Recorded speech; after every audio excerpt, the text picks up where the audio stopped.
Senator Scott. Chairman, thanks for doing this. Thanks for holding this hearing. I think Jay Powell's a disaster. If you just look while he's been, it started a little bit before him, but the balance sheet went from what you said, Mr. Westbury, billion to now it got to 9 trillion, Yep. and it's around 7, and now he's starting to increase it again. Yeah. Yesterday they're going to announce it $40 billion more a month. Yep. I mean, we don't have a financial crisis today. So I've been trying to get an independent inspector general because nobody will even investigate the fact that they've had insider trading issues, stuff like that there. So it makes no sense to me. So let me, Mr. Westbury, let me ask you first question. What's the balance sheet and what's the liabilities? What's the spread right now? At the Federal Reserve? Right. Well, the balance sheet is now 7.6 times larger than it was back in 2007, and it's $6.5 trillion. So we've gone from 850 billion to 6.5 trillion. The Federal Reserve owns the bonds on the other side, but they have an $800 billion loss on those Mark bonds. to market, if you're a bank, Yeah, they would be 850 billion in the hole. right, and the capital account's only like $45 billion, Right. $43 billion at the Federal Reserve anyway. A private entity, they've lost 40 times their capital.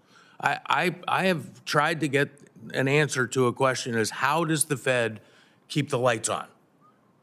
Because they have lost 850 billion on their portfolio and they're losing 180 billion dollars this year. So before what Powell. And how do they finance the CFPB, which they're financing out of their profits as well? Right. Yeah, so Powell's, and he's losing about $200 billion a year, right? Mm-hmm. Okay, so he's funding that by just issuing treasuries, right? By issuing reserves, basically by Yeah, issuing just treasuries. writing the paycheck. Yeah, And, yeah, yeah. so he just gets to keep losing. The Fed is not a profit-making institution. You, the Senate, Wait, was before Powell. But It sent money every year, right? It sent money every year to the Treasury. the Congress has given the Fed certain responsibilities for stabilizing the economy and stabilizing prices and protecting the financial market. These purchases and those losses were incurred in the process of meeting the goals that you, the Senate and the House, set for the Federal Reserve. You did not set a goal of profit Yeah. for the I Federal think Reserve. that's legitimate, but they've failed in doing that. I mean, as Mr. Westbury said, they bought these treasuries to try to control all the interest rate through the, not just short term, but 10-year and 20 and 30-year, okay, and it caused a misallocation of capital. I mean, a complete misallocation of capital is what he's done, and no accountability. So here's what I don't get. So why do they have reserves in the first place? Let's go through that. They have reserves because in a normal business, you have to have reserves. Right. So I've owned manufacturing companies, okay? If I went to the bank and said, I want you to lend me 100% of the money, they would laugh at me. Mm-hmm.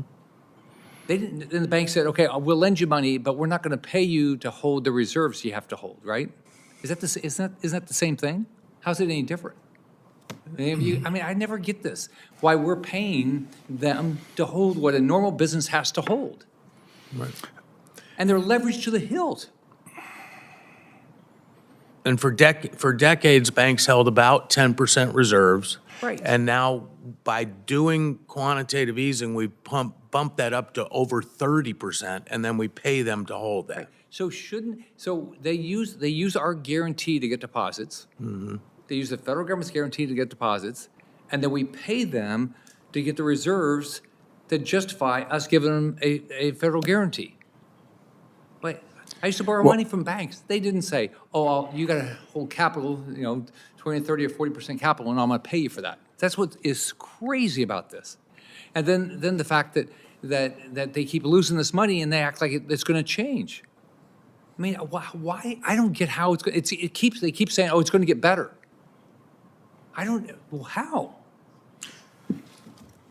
As interest rates come down, As interest rates come down, the amount of money they're paying the banks will come down, and the money they're earning on their portfolio comes down much more slowly because it's a longer-term portfolio. So they're already making money, Senator. If that's true, then why did they have to yesterday announce they're going to start buying another $40 billion of treasuries? Because the funding markets were being disrupted because reserves had dropped low enough that the banks weren't arbitraging back and forth in these funding markets. So they're increasing those reserves. No, it's because they couldn't get the banks weren't happy with the interest rate they were getting. So now they have to buy up the treasuries to deal with that. I mean, We have to remember that the Federal Reserve is the one who creates the reserves. The banking system doesn't control the amount of deposits at the Fed. The Fed controls the amount of deposits at the Fed.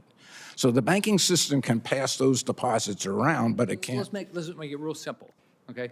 So we're paying banks to hold treasuries, or we're paying them interest, one or the other, right? Right. Right? But why would we pay? I just don't get why we're paying on capital and how that helps. Like in my state, okay? If you go around my state, the rich are doing fine, right? I live in Naples, Florida. They're doing fine.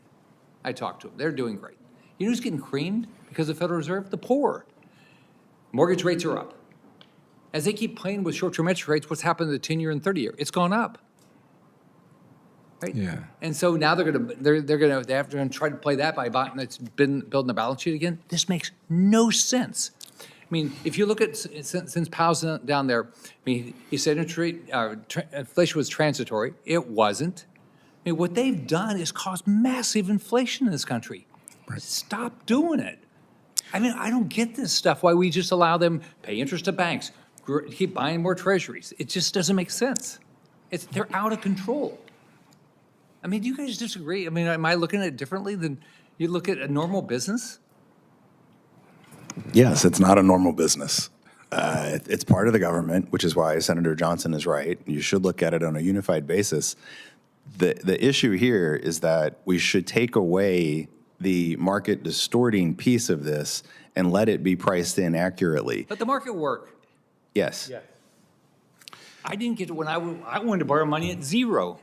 When I was in business, I got stuck with the darn banks, what they wanted to charge.